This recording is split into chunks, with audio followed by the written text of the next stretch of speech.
Selamat pagi dan salam sejahtera untuk kita semua. Perkenalkan, nama saya Andre Palenti, NIM 2110417468, kelas manajemen 4 pagi.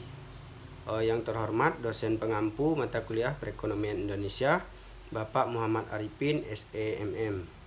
Baik, pada kesempatan kali ini saya akan menjawab beberapa pertanyaan soal ujian akhir semester mata kuliah Perekonomian Indonesia.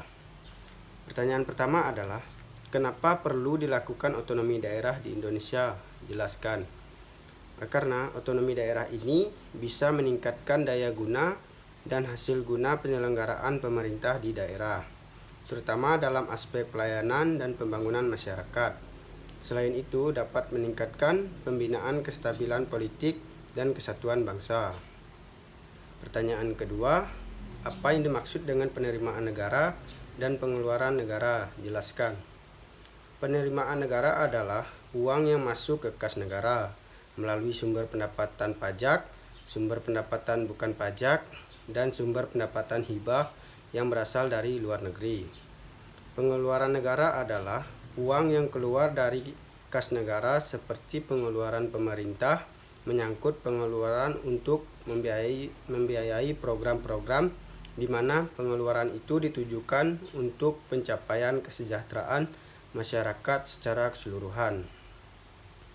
Pertanyaan ketiga, bagaimana indeks pembangunan manusia atau IPM yang baik menurut Anda?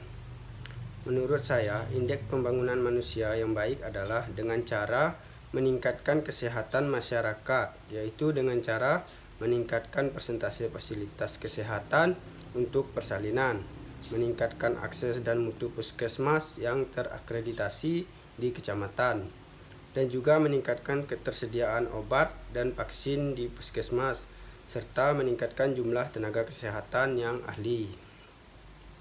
Pertanyaan keempat, bagaimana kebijakan moneter Anda apabila terjadi inflasi di Indonesia?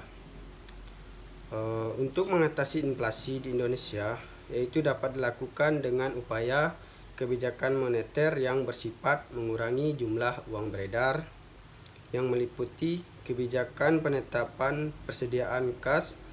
Bank sentral mengurangi uang yang beredar dengan jalan menetapkan persediaan uang yang beredar dan menetapkan persediaan uang kas pada tiap bank yang ada. Pertanyaan kelima, bagaimana tanggapan Anda perekonomian Indonesia di era globalisasi saat ini? Menurut saya, perekonomian Indonesia di era globalisasi ini cukup baik, karena perkembangan ilmu pengetahuan dan teknologi telah mampu mengubah cara pandang, pola pikir, dan pola kehidupan manusia. Perkembangan ilmu pengetahuan dan teknologi telah mampu mendorong terciptanya penemuan-penemuan yang dapat menghambat kelangkaan barang dan jasa. Melalui inovasi, riset, dan pengembangan yang terus-menerus, telah mampu menciptakan produk, barang, dan jasa baru, uang sesuai dengan kebutuhan dan keinginan konsumen. Baik, sekian jawaban dari saya. Kurang dan lebihnya saya mohon maaf. Saya ucapkan terima kasih dan selamat pagi.